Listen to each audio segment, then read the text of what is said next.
I know a lot of entrepreneurs have, the limiting beliefs, the imposter syndrome, the I'm not enough. Welcome to the Measure Success podcast, where I talk with top leaders about effective strategies that inspire success.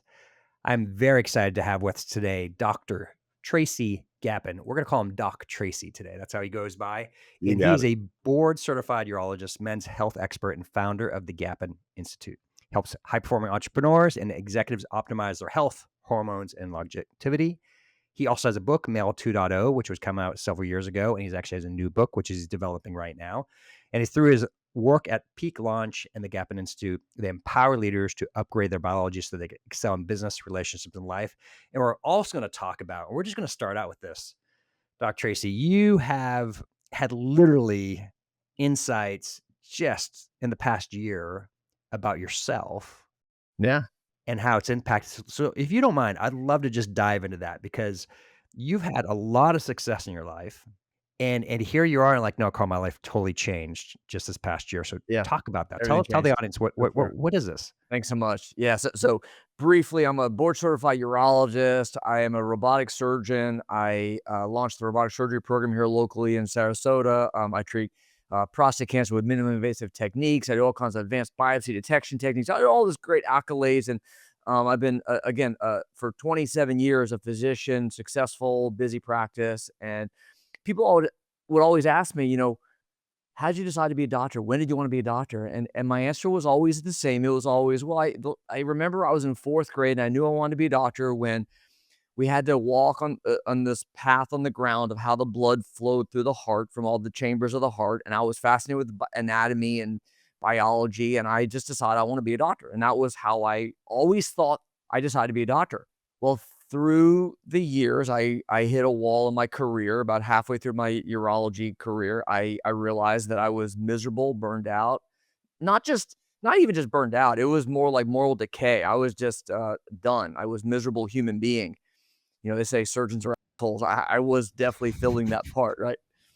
And so I, through years of planning and preparing and going through trainings and certifications and courses, I left traditional medicine about 6, 7, 8 years ago, and I launched the Gapin Institute, where I help high-performing leaders have more energy, better sex, live longer, live better, great body, all that kind of good stuff. And I was really enjoying my building this business, have a great team, and we're very successful now. We've been going at it again about 8 years, and something was still holding me back. I didn't know what it was, but I couldn't get to that next level.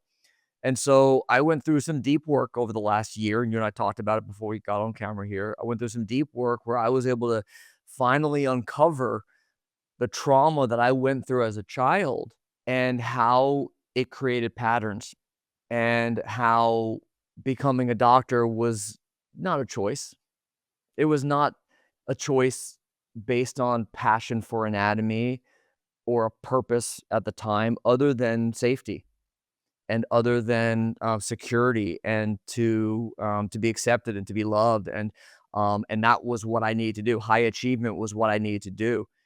And so I went through my years of medical practice and traditional medicine is so broken for the patients, but it's also broken for the doctors as well, where we're taught to do more, grind more, sacrifice more for the sake of everyone else, and we neglect our own self for the sake of our patients, and that's how I got unhealthy, and that's how I became a wreck. And so I've had a true awakening, a true transformation personally, and that's helped our business take off because I can really be the true authentic leader that I was meant to be. And I'm now, I was always a doctor stuck in an entrepreneur's body. I would always joke, and now it makes perfect sense. And now I'm getting to live my true self.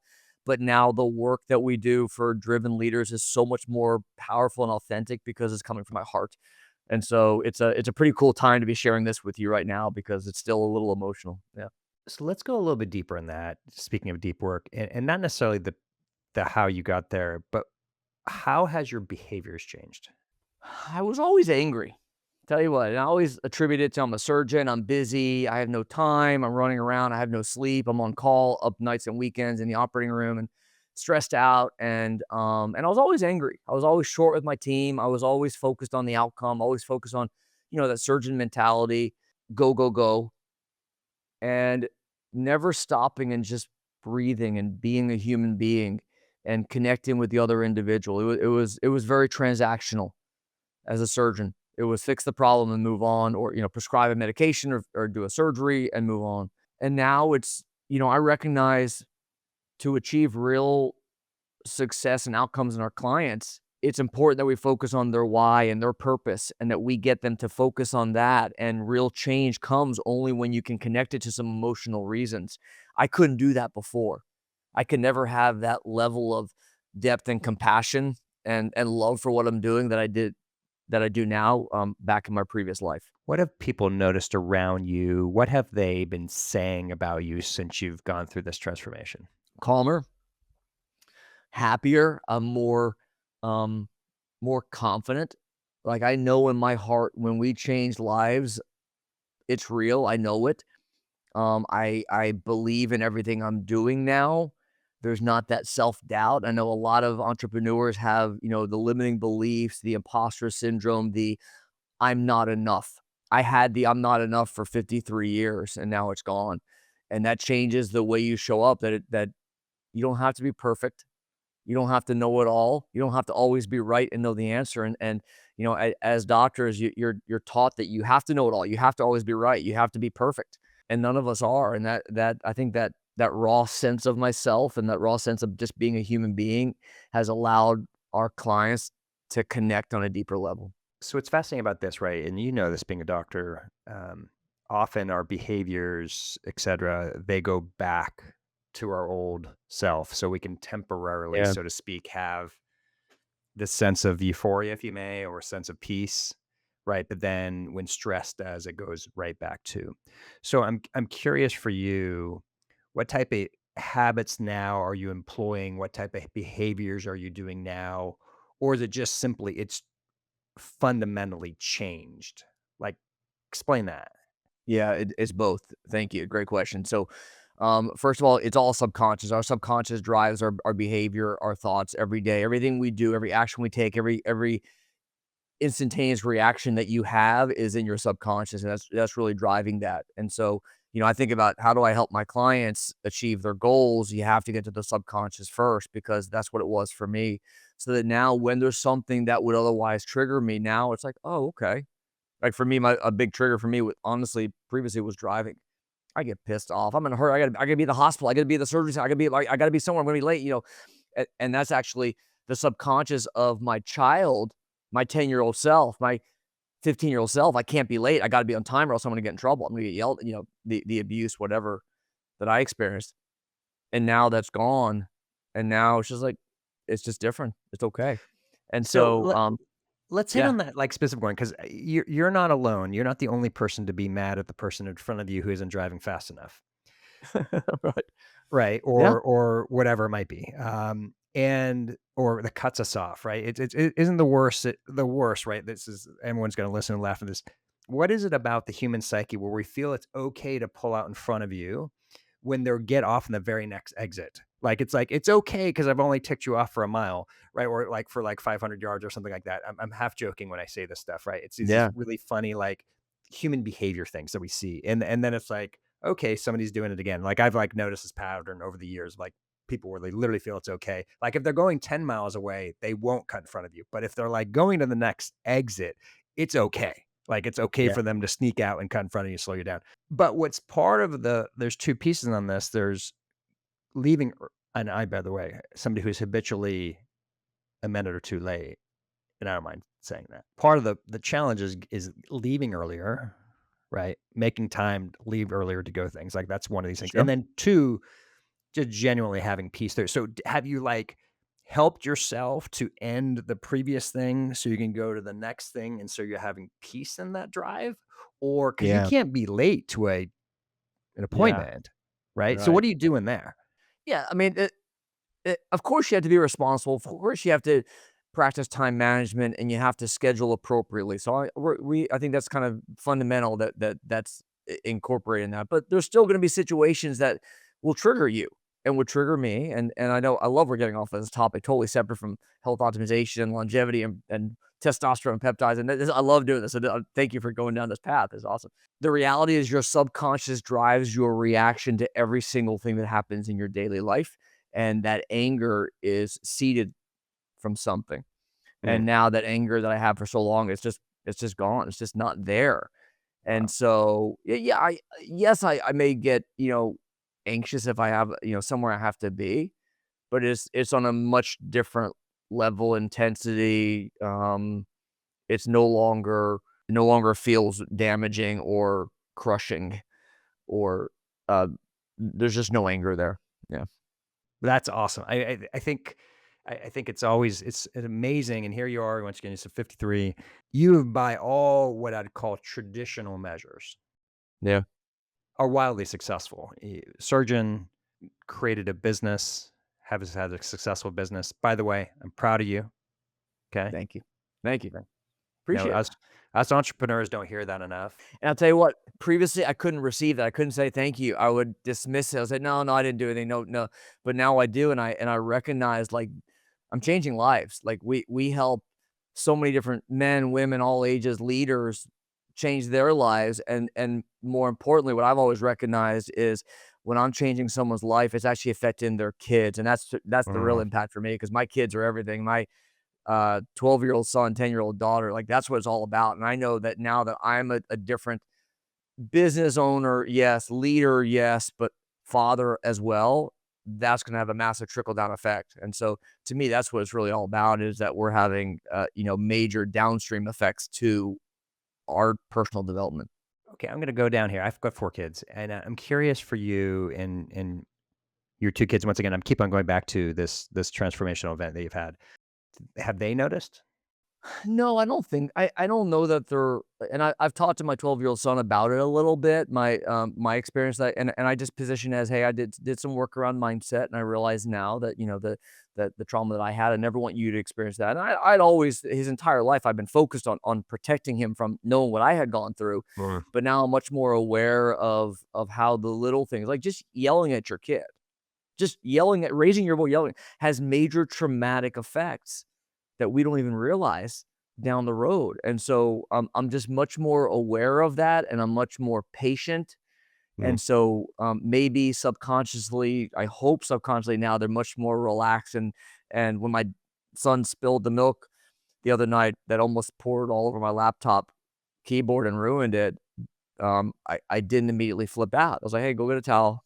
You know, it so it's probably uh, subconscious. I'm smiling because and once again, it's a journey. I got a long way to go, but the other day, I was going into work, tire was running flat, and, like, this was, like, the second time, and my old self swore several times, been very angry, "How can this happen? Da, da, da, da," right? I literally just rolled with the punches. I just, "Okay, looks like my tire's flat. I'm gonna go into Les Yeah. Schwab," which is the Yeah. local, tire replacement here that we have over here on the West Coast. Got it fixed, worked, did calls while I was waiting in there. It literally didn't even raise I don't think it even raised my, serotonin. It's I was amazing. like there was, like, nothing. Not I'm saying the wrong things.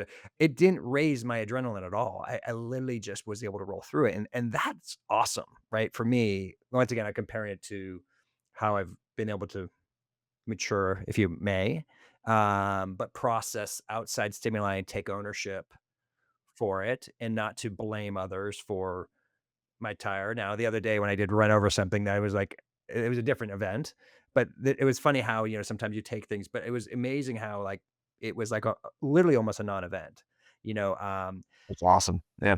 So let's go into what you do because it is a super important part, right? So once again, I'm speaking out of ignorance when I talk about some of the subject. You're the doctor in this, but many men, all men, right, and women. But well, let's talk about the male side behind this. As you have a book, Male 2.0, but ultimately performance decreases, Sure. right, in many different ways. So let's once again, from a doctor's perspective, what is when a patient's coming to you to your office? What is their typical something's not working? And because by the way, you know this, it probably took a man a long time to actually finally go to you.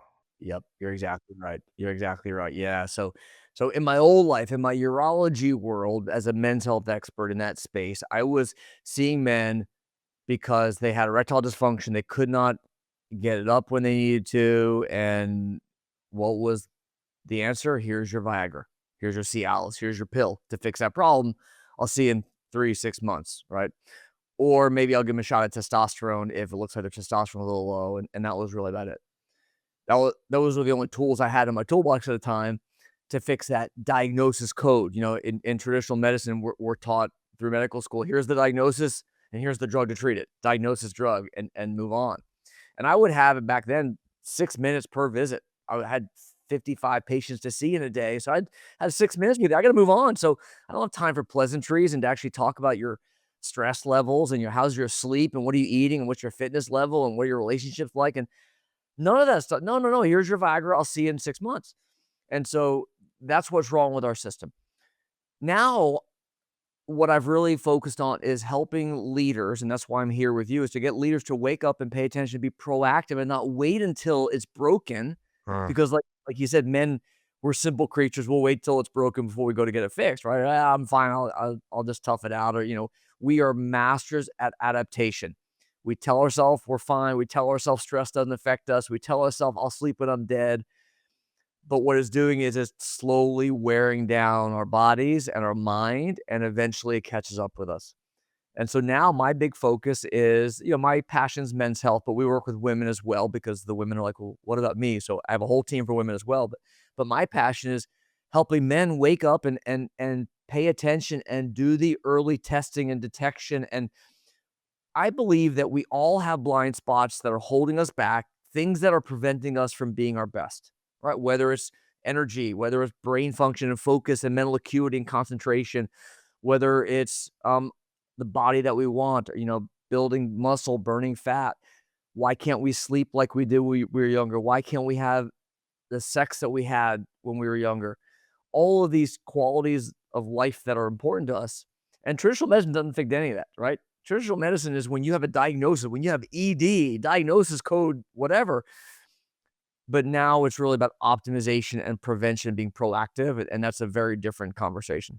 So let's talk through that a little bit more, and maybe talk about this. I'm curious about these things once again, almost the non ED as much as it, just from the aspect of once again, you get somebody once again. I'm just coming up with your maybe typical person, mid 50s.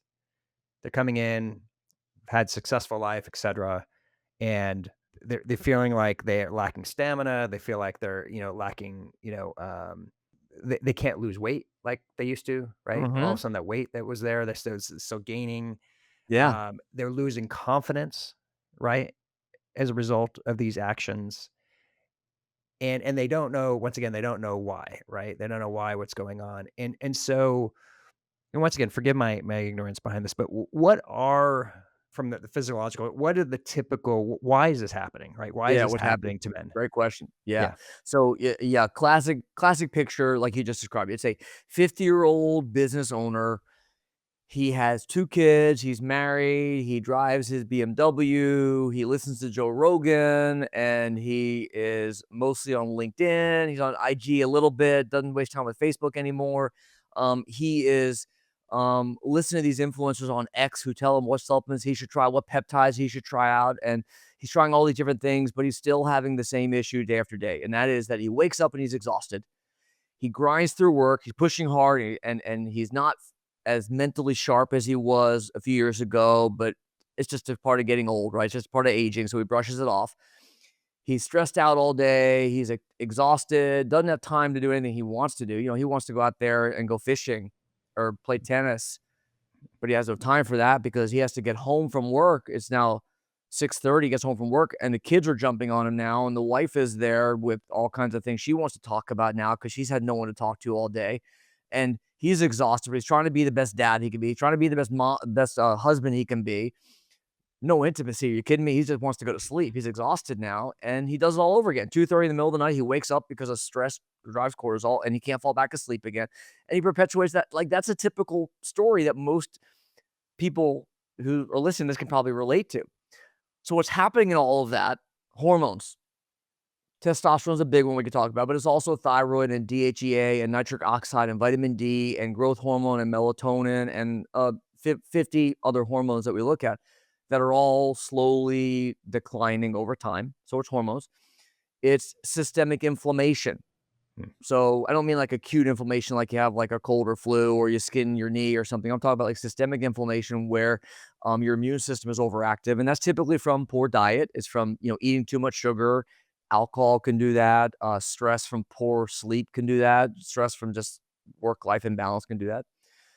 That causes issues in the gut. So, with even though you may have no gut symptoms at all, your gut's probably a mess, which is the microbiome. It's simply the balance of bugs in your gut, and that actually drives your whole body. It affects the signals happening in your brain. The neurotransmitter signals in your brain are affected by your gut and by what you've eaten. And your poor sleep raises your cortisol levels. You wake up, your blood pressure is higher than it should be. Your blood sugar, which should be low. I'm not diabetic though, doctor. It doesn't matter. Your blood sugar is still high because of the chronic stress, which is Mm. raising cortisol. And you see how these are all connected together and it's all this vicious cycle. And so people think that I'll just take this magic peptide or I'll just take a testosterone shot and it'll fix it. That's not the answer. It's putting all these pieces together. And now you can go back and rewind about 15 minutes to my personal story and why all of that stuff matters so much. And before you can get that guy to change his entire life, you have to focus on the why. Yeah. And when the why is, I just want to be a great dad and a great husband, now you can start to realign things and start to prioritize things and be more intentional with how you live. And that's not a problem you could just fix with a couple pills or a couple testosterone shots or peptides. It takes much more than that. And Okay, that's what we so do. I make an assumption here, but part of the why connecting example, why we need to redo our habits, that it's not okay to come home and just be exhausted. And in that same example, right? Be exhausted, not feel like you want to just go to sleep, grab a beer, whatever it might be, grab your old, put your old fashioned together and just sit by the TV and lean back and watch a football game. Right.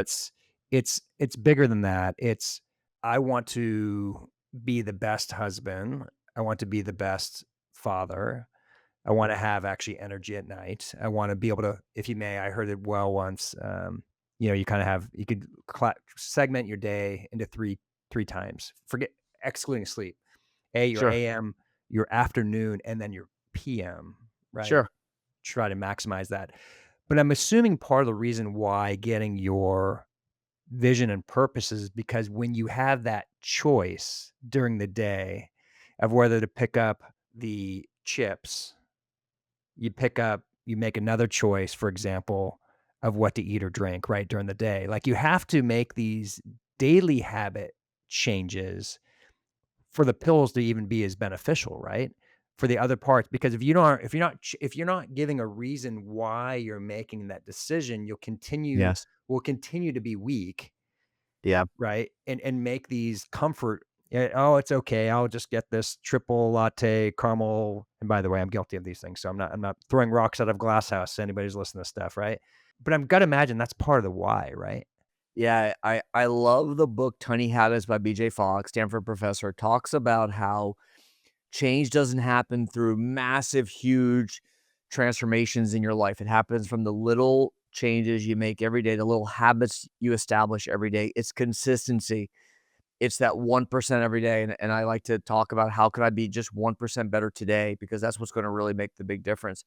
And so in the book, I love his example. He says, every time I pee, I do 2 push ups. 2 push ups is not going to give you big pecs. It's not going to change your metabolism. It's not going to do anything, but it changes everything because what it does is it creates consistency.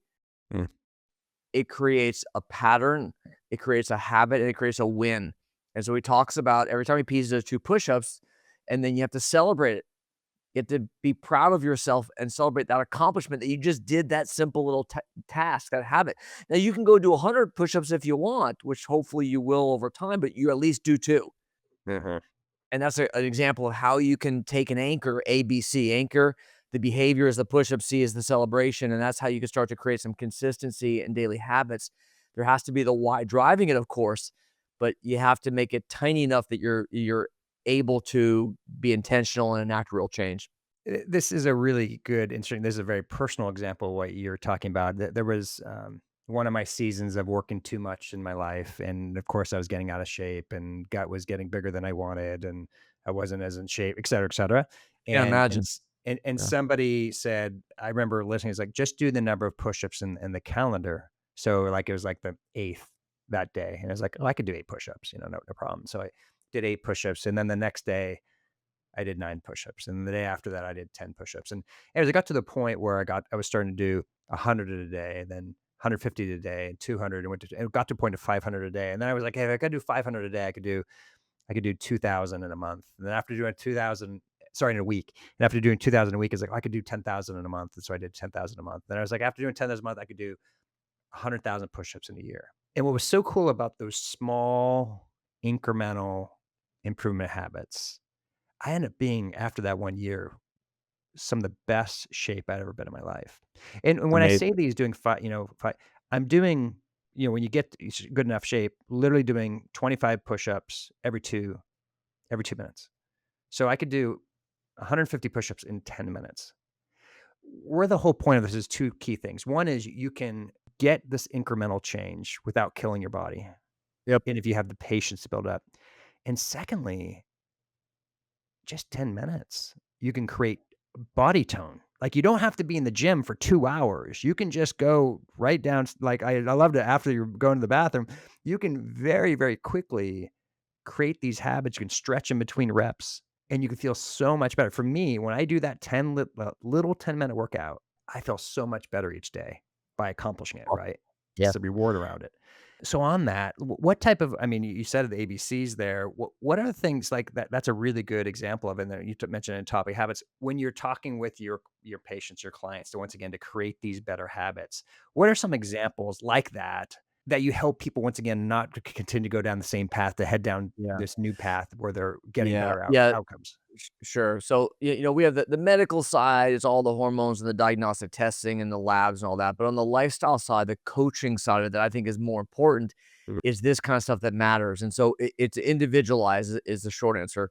What I mean by that is for a lot of people, it's sleep patterns. So, for example, it's 11 o'clock at night and guys are still on their laptop doing work and they have to get up at 5, they've already set themselves up to fail. Like, if you're still on your laptop at 11, how can you get your 7.5 hours of good sleep in?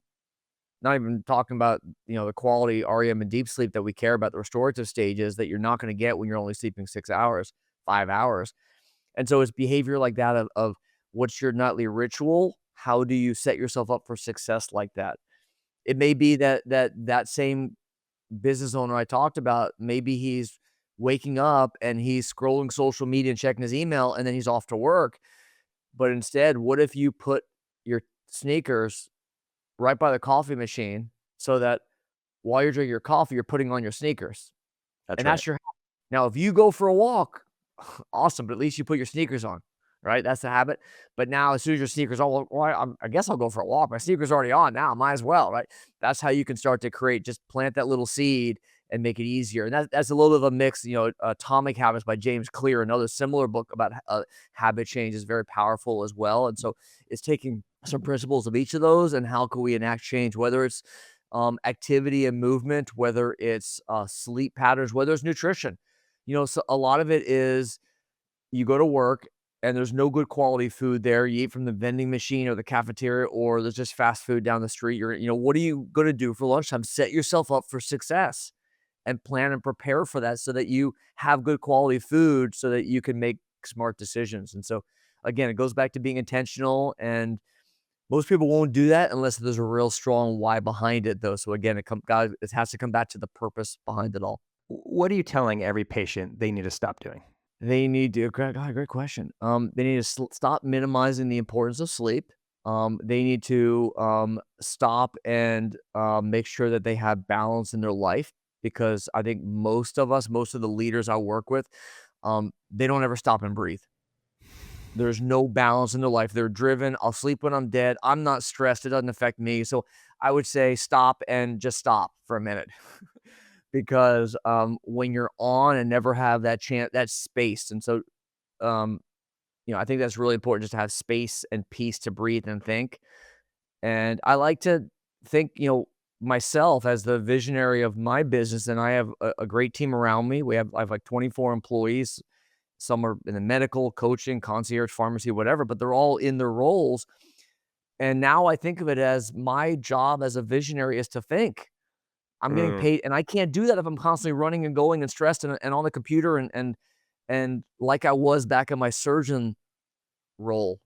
And so I would say people just need to stop and just breathe. mm. It's so funny before you even mentioned that, and perhaps it's been the discussion, I've found myself stopping and breathing a few times because this is my podcast day. I do a lot of podcast recordings, and it's not uncommon for me to have 8 to 10 meetings on a typical day, right? And so you're going, going, going, going, going. And I literally found myself, without even mentioning that, it's like going, just like this deep breath. And it is fascinating of how it's like, well, I didn't take a deep breath all day long. It's nuts. It is nuts how we're just, like, doing the shallow breathing stuff going through all day long, and we haven't, like, stopped and, like, taken a deep breath and go, "Hmm." Yeah. So, Yeah. I love the stop doing. What's one thing you tell everybody they have to do? Get tested. So I mentioned earlier blind spots, and most successful entrepreneurs, founders, leaders, executives will say, "No, I'm fine. I'm good. I feel great. What do I got to get tested?" Or I did function health and it looked good, and the algorithm told me I just need to take some more vitamin D and I'm fine. Um, I would say get tested by a professional, and it's not just blood work. It's looking at the gut, looking at microbiome, which again, balance of the bugs in your gut controls your whole body. Literally, your gut is the driver of everything that happens in your mind and body. And so, I really suggest everybody should get tested, looking at cardiovascular health, at hormones, at markers of inflammation and blood sugar, and gut health, and the big one is stress. So you can actually measure stress. A lot of people will try to say they're not affected by stress. Well, okay, let's measure it and see. And I don't find many people who are not suffering from the consequence of stress. So I'd say get tested would be the big answer there. That's great. Okay, Dr. Tracy, how do you measure success in your business? In our business, we measure success. We have KPIs, so every position in the business has very clear metrics. We have metrics as a company as well. We have financial metrics, of course. We have metrics related to leads and sales process stuff. But more importantly, with our clients, we have metrics related to their success. And to me, that's what it's really all about. Because if my clients don't have success and don't see results, then what's the point? What am I doing? What am I here for? And so we have subjective measures, qualitative measures where simply how do you feel? How's your energy? How's your sex life? How's your strength? Do you feel like you're improving? Number one. But then we also look at a lot of data, a lot of wearable data. So we look at wearable data, such as blood sugar monitoring, such as body composition. People just measure their weight. Their weight doesn't matter. It's lean muscle mass and it's visceral fat, body fat percent. So we measure that. We measure blood labs, look at markers of hormone levels and inflammation and such. We measure stress. You can actually measure it with a wearable. Heart rate variability for the listener is a great measure of your internal stress levels. And when heart rate variability, which is really it's an indicator of your nervous system, right? It's stress. And when that's out of balance, your nervous system can't handle it and your HRV, heart rate variability, goes down. So you can measure that. So these are all the metrics that we look at for success for our clients, which I think is really a key indicator for our business. Love it. And I really I love it how you have each individual person with their own KPIs as well as the I'm assuming departmental and then company level. I love that. So that's good for Yep. you for doing that. It's not a Yeah. common piece Yeah. that many people do. So I'm curious for yourself personally, and you've mentioned a few of them along the way here, but what are the habits that you now regularly do to keep yourself at top performance? Regular testing, first of all, I think everyone needs to be doing that on a routine basis. Looking at hormones, looking at micronutrient levels, looking at lipids, complex lipid markers, stuff like that. I am big on tracking my own data points, and so sleep, for example. So one of my big problems in the past was poor sleep quality. So I would sleep 7 hours, which sounds that's fine. But you look at the actual metrics, and I use Aura. I personally find Aura to be most valuable for sleep. There are other devices out there. Ultrahuman has one. The rings tend to be more accurate than like the watches or the mattresses, stuff like that. So I tend to lean on the ring. My deep sleep was horrible. My deep sleep, you're supposed to have an hour of deep sleep every night and 2 hours of REM sleep. So those are kind of key targets we look for. And my deep sleep, which you get in the first half of the night typically, was like 2, 3, 5, 7 minutes every night when it should be an hour. And so for me, it's a real focus. I'm very intentional about what do I do in terms of preparing for sleep. Those 2 hours before bedtime are a big deal for me in improving my sleep quality. I'm always testing as well. I'm seeing how different things that I do will affect me.